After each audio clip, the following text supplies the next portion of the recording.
Assalamualaikum warahmatullahi wabarakatuh. Saya Luki Yoga Aprilian, NPM 21110100276, ingin mempresentasikan UAS Bahasa Indonesia dengan 3 materi. Yang pertama, sejarah perkembangan bahasa Indonesia, yang kedua paragraf, dan yang ketiga kalimat efektif.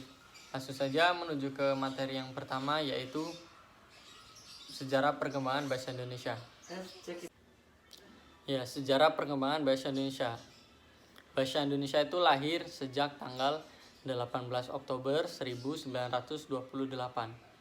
Pada saat itu, para pemuda Indonesia itu berkumpul dalam kerapatan dan berikrar, yaitu yang pertama, bertumpah darah satu, yaitu tanah Indonesia, dan yang kedua, berbangsa satu, yaitu bangsa Indonesia, dan yang ketiga, berbahasa satu, yaitu bahasa Indonesia.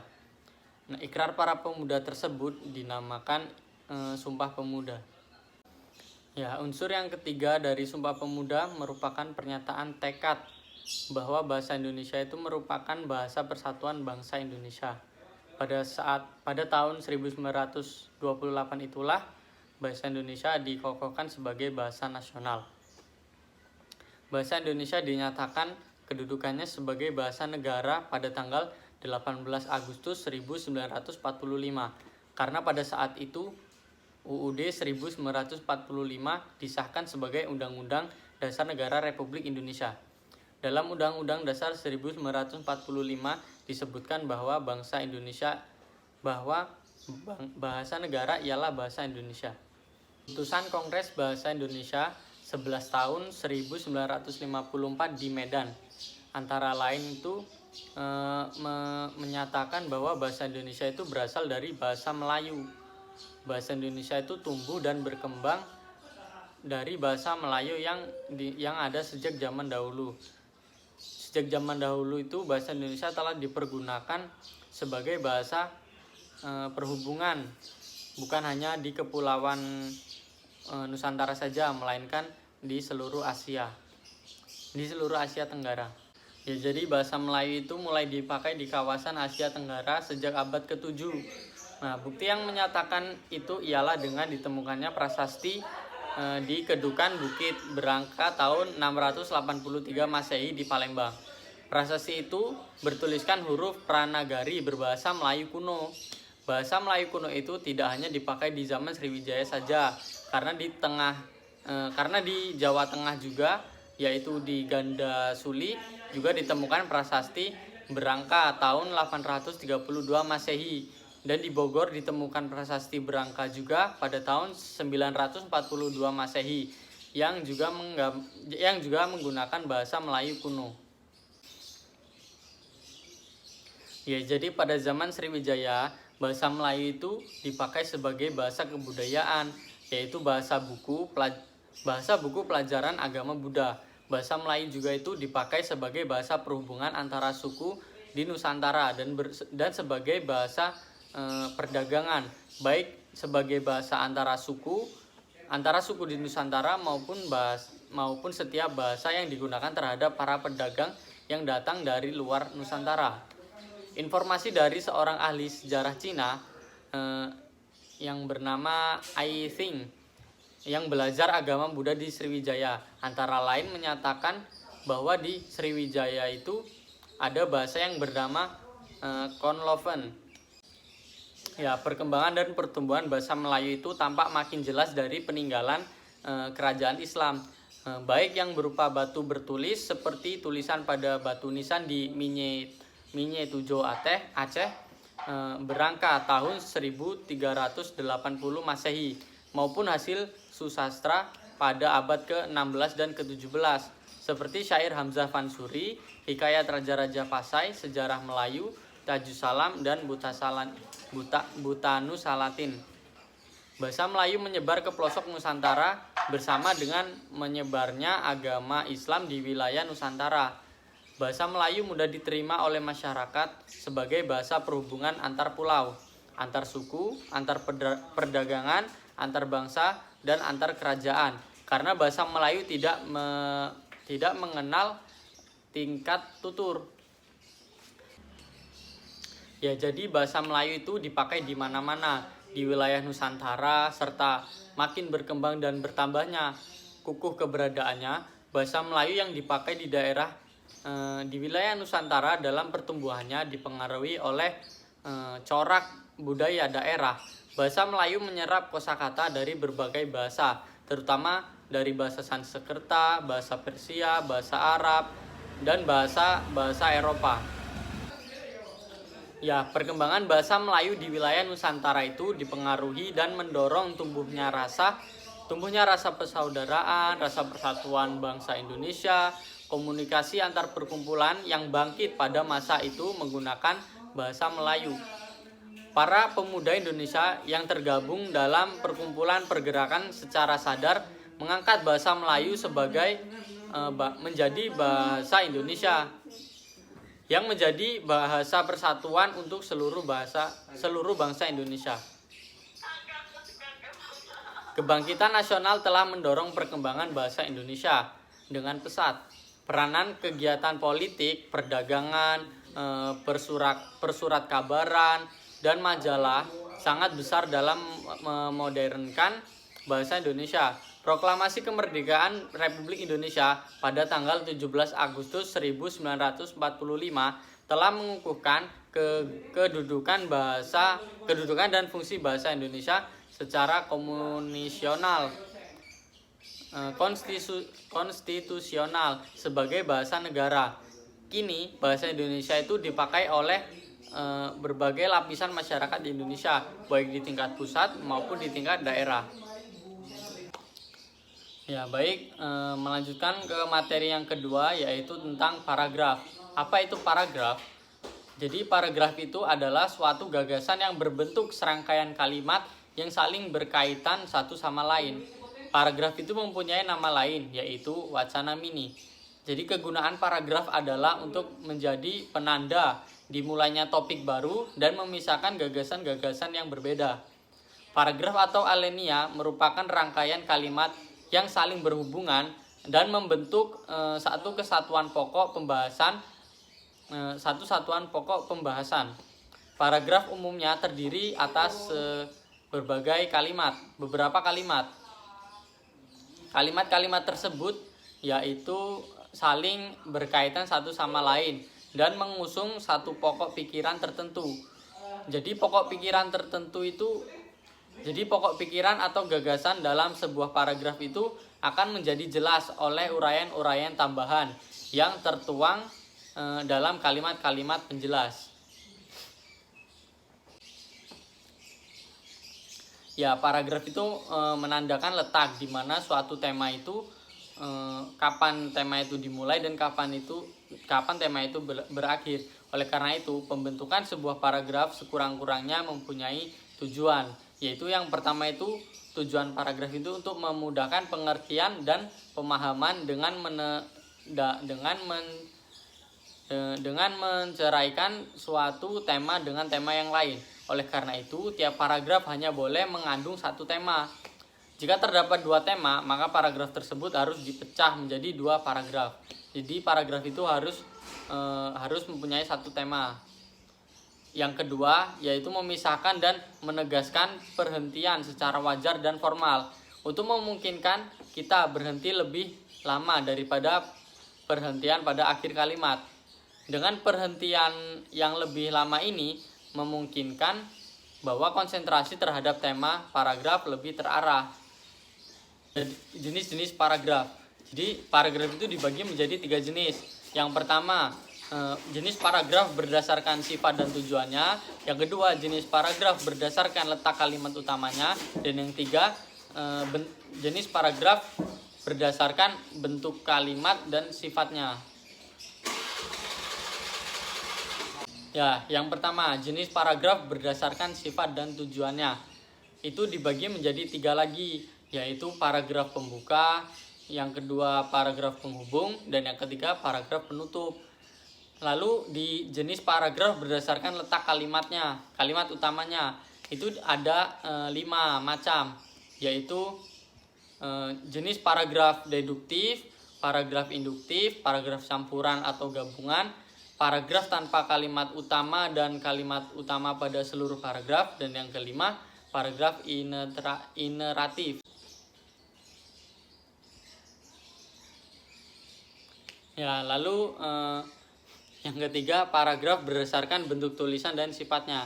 Itu juga dibagi menjadi 5, yaitu paragraf narasi, ada paragraf deskripsi, paragraf argumentasi, paragraf persuasi, dan paragraf eksposisi. Lalu menuju ke pengembangan paragraf. Paragraf dapat dikembangkan berdasarkan jenis nalar.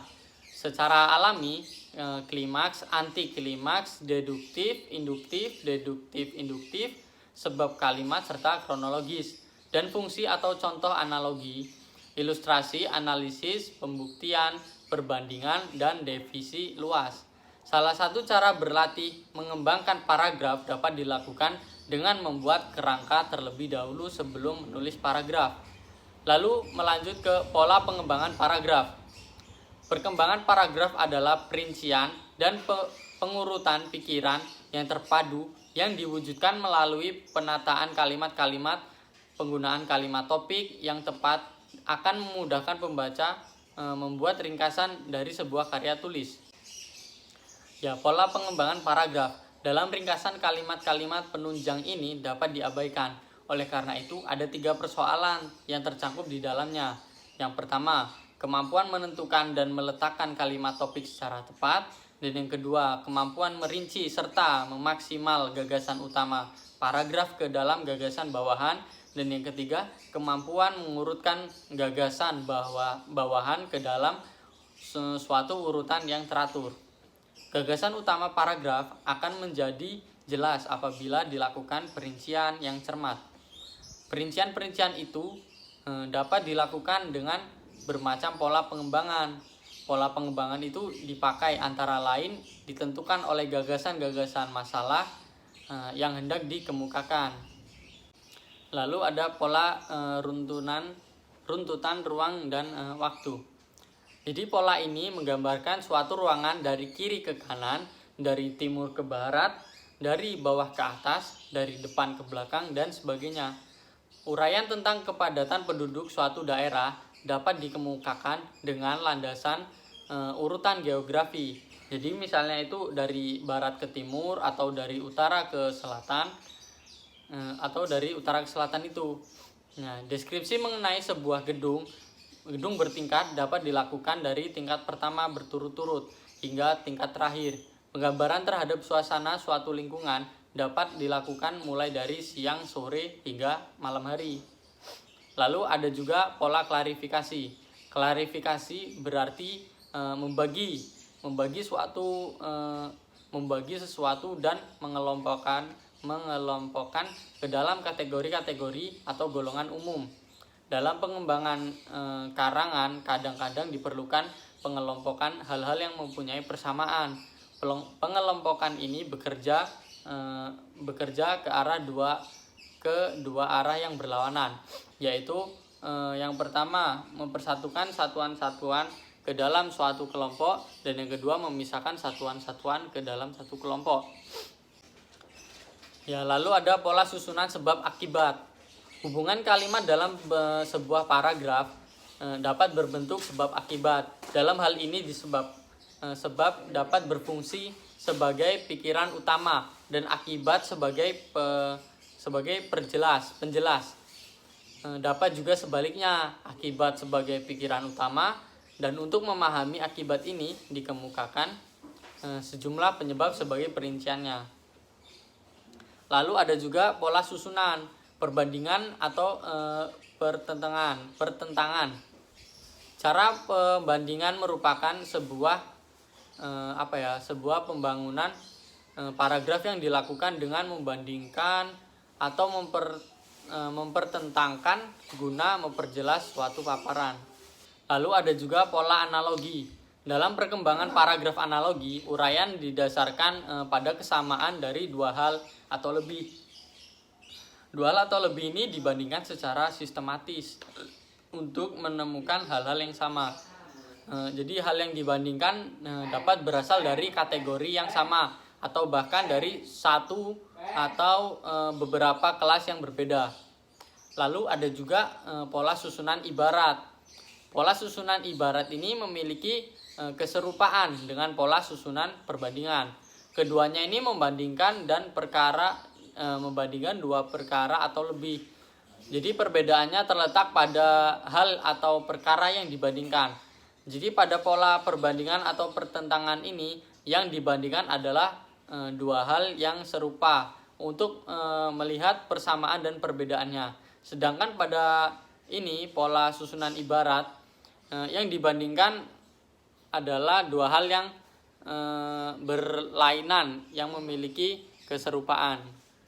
Jadi ada juga ini pola definisi luar. Jadi paragraf seperti ini biasanya itu menguraikan sebuah gagasan yang abstrak atau tidak jelas, atau istilah yang menimbulkan kontroversi atau kurang dimengerti, sehingga membutuhkan penjelasan yang memadai untuk menggambarkan istilah tersebut. Jadi ada juga ini pola contoh atau ilustrasi. Sebuah gagasan bisa menjadi jelas jika diperkuat dengan beberapa contoh ilustrasi.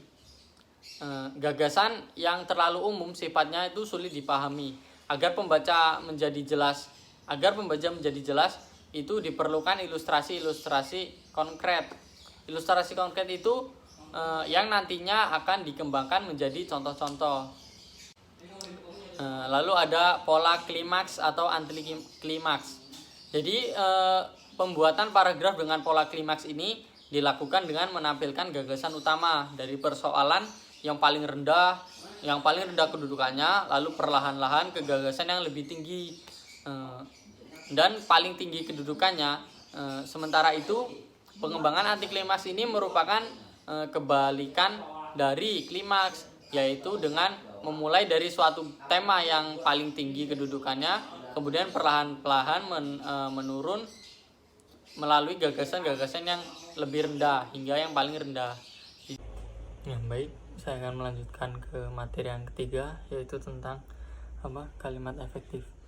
Jadi apa itu kalimat efektif? Kalimat efektif itu kalimat yang disusun berdasarkan kaidah-kaidah yang berlaku, seperti unsur-unsur yang penting yang harus dimiliki oleh setiap kalimat.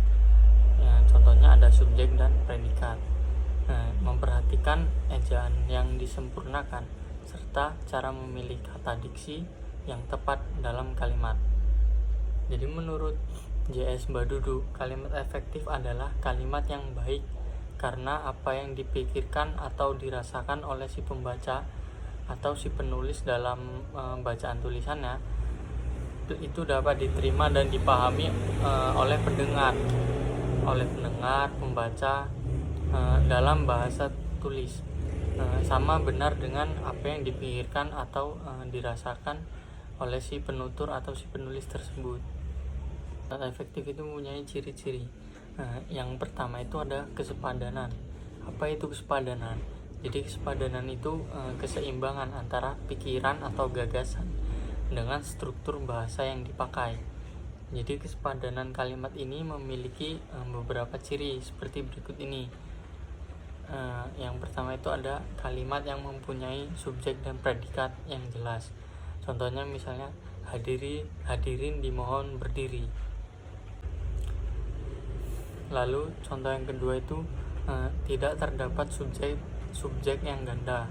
Contohnya di kalimat bagi saya soal itu kurang jelas.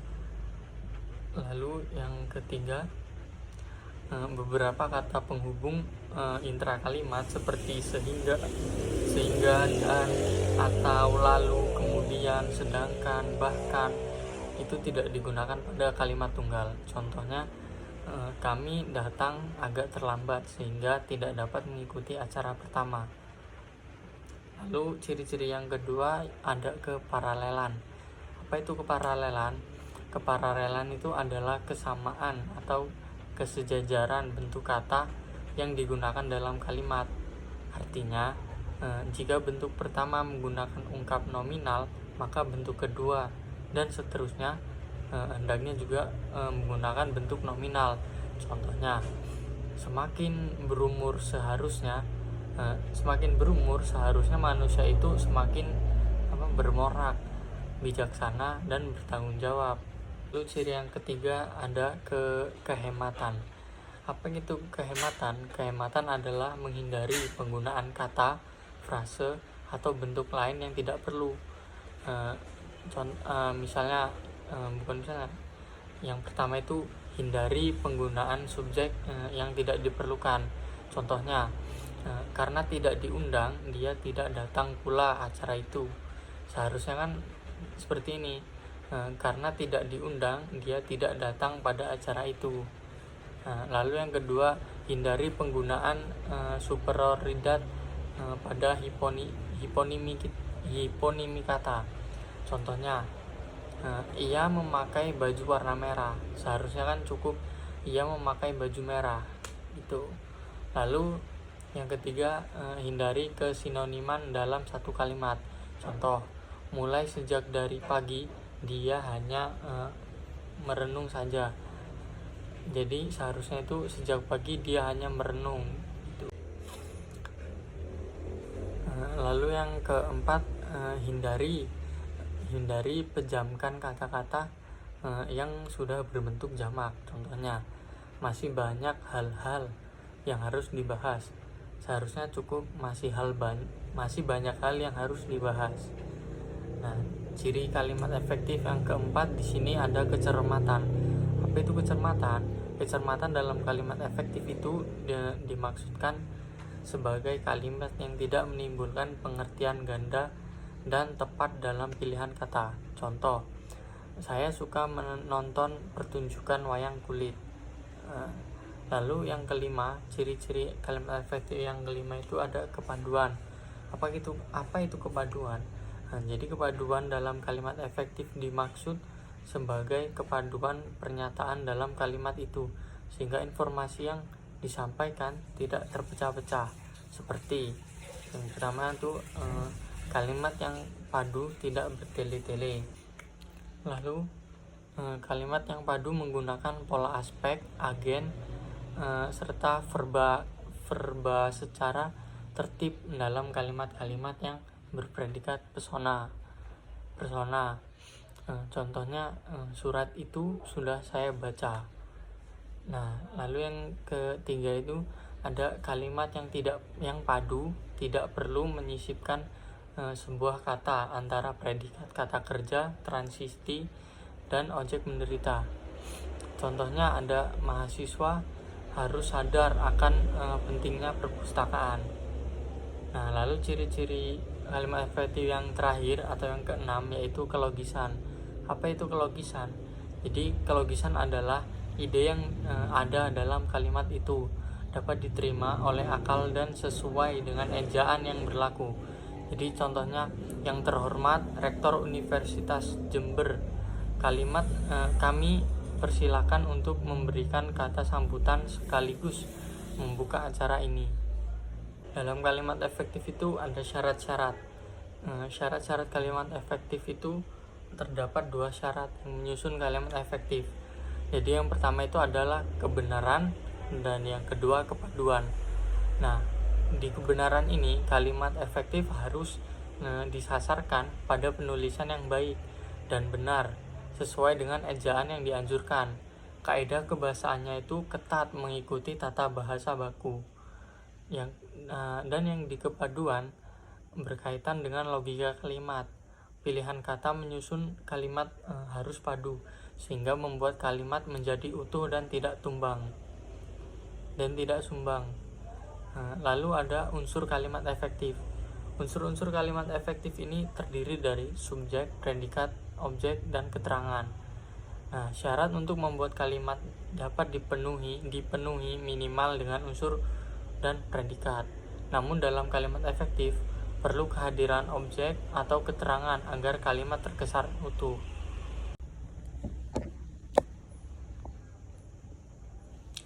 Nah, apa itu subjek? Subjek itu bagian dari kalimat yang menunjukkan pelaku yang dapat berupa orang, tempat, atau benda. Lalu ada predikat. Nah, predikat itu apa? Predikat itu bagian kalimat yang menunjukkan apa yang dilakukan oleh subjek, biasanya berupa kata kerja. Nah, objek itu bagian kalimat yang menunjukkan hal atau benda yang menjadi sasaran. Biasanya itu berupa nominal.